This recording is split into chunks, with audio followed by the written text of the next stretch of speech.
Memento mori. Remember, you will die. There is a truth we dare not speak in polite conversation. A truth we run from with the noise of our busy lives. A truth that shadows every step we take, whether we admit it or not. We will die, and not someday far away, not in some distant future, after a long, perfect life. No, death waits at the edge of every moment, patient and silent. It needs no permission. It makes no bargains, and it will not be ignored. You could leave life right now. Let that determine what you do and say and think. Marcus Aurelius, Meditations 2:11. We walk as if immortality were promised to us. We live as if we were owed more time, more chances, more tomorrows. But each sunrise we witness is a mercy, each breath a gift, each heartbeat a fragile echo of the finite time we are given. To remember death is not to surrender to despair. It is to sharpen the edge of life. Memento mori. Remember, you will die is not a curse. It is a summons, a call to arms, a demand to stop wasting what cannot be regained. The false promise of tomorrow.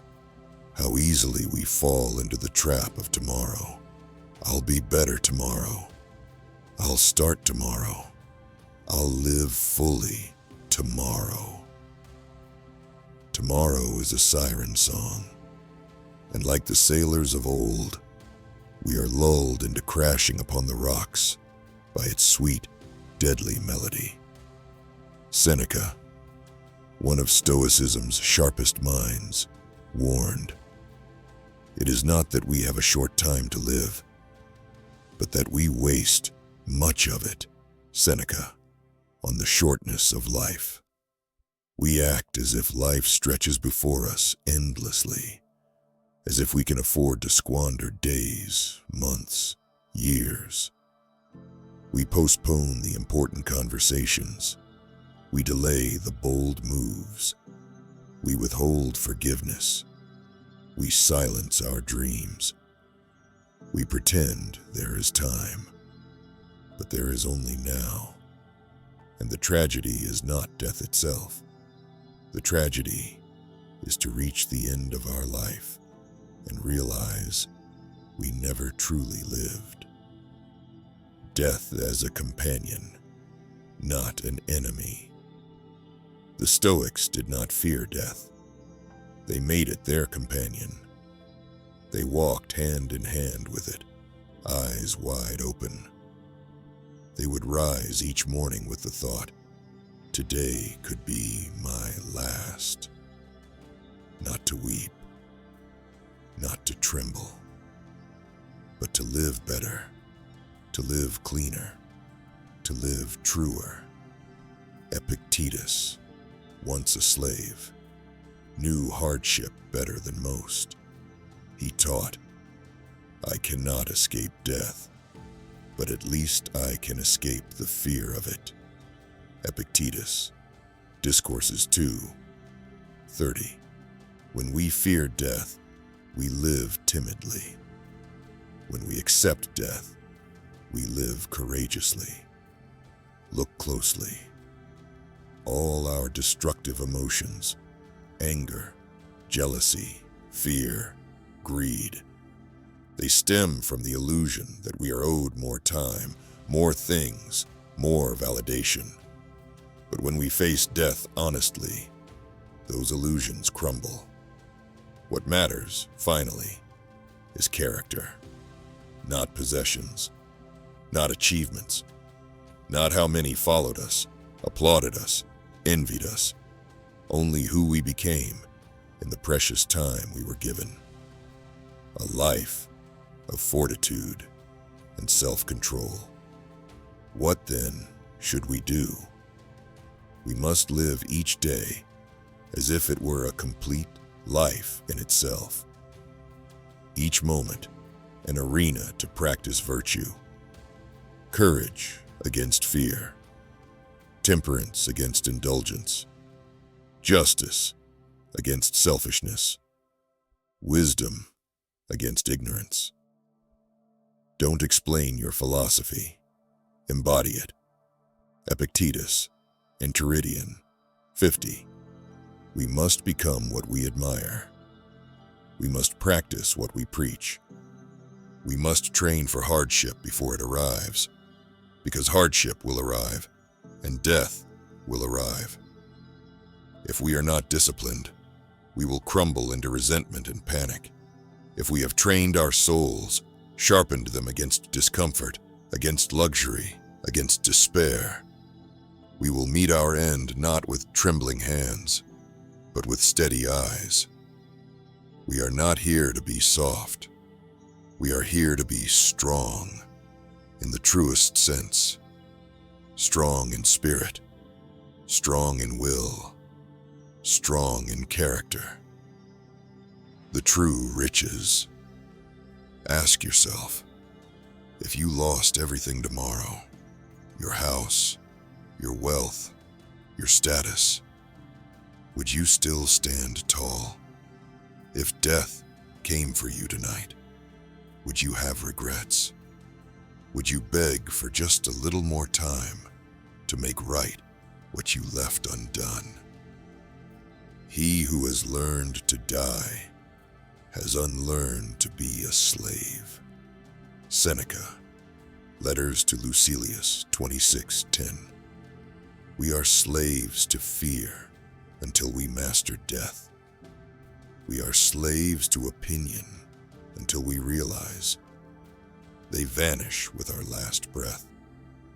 We are slaves to desire until we see that nothing material can be carried across that final threshold.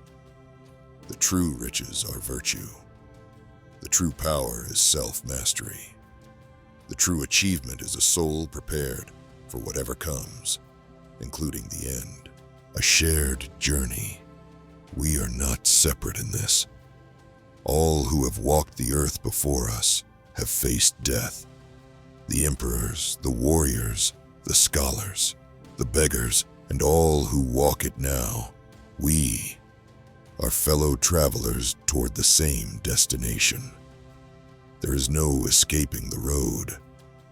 There is only choosing how we walk it. We can stumble through life in denial, fearing every step. Or we can walk upright, with dignity, with acceptance, with fierce resolve. We can meet death as an old friend who reminds us how precious every hour is, how sacred every word we speak is, how vital every act of kindness or courage truly is. Practical reflections. Make memento mori practical. Simple. Unavoidable. Each morning, remind yourself, I may not live to see the sunset. Each night, I may not wake. But let it not be a grim thought. Let it make you grateful. Let it make you present. Let it make you fearless. Practice letting go of small grievances. Practice letting go of trivial desires. Practice stepping into discomfort willingly, knowing it forges you. Measure success not by gain, but by integrity. Measure progress not by outward markers, but by inward strength. If today were your last, would you spend it in anger, in envy, in fear? Or would you spend it fully, loving, striving, enduring, forgiving, creating, being. The final triumph. In the end, we do not conquer death by living forever. We conquer it by refusing to let it make us live poorly. We conquer it by looking it in the face and saying, I am ready. I have lived. I have not wasted the breath given to me. The Stoics teach us that death is not the end of everything we are. It is the end of the opportunity to become what we are meant to be. So while breath still moves in your chest, while thought still sparks across your mind, live. Live bravely. Live wisely. Live gratefully. Death smiles at us all. All we can do is smile back. Marcus Aurelius, Meditations. Let us smile back. Let us live such lives that when the final darkness falls, we do not tremble, but nod and whisper, I was ready. Memento mori. Remember you will die, but more importantly, remember to live.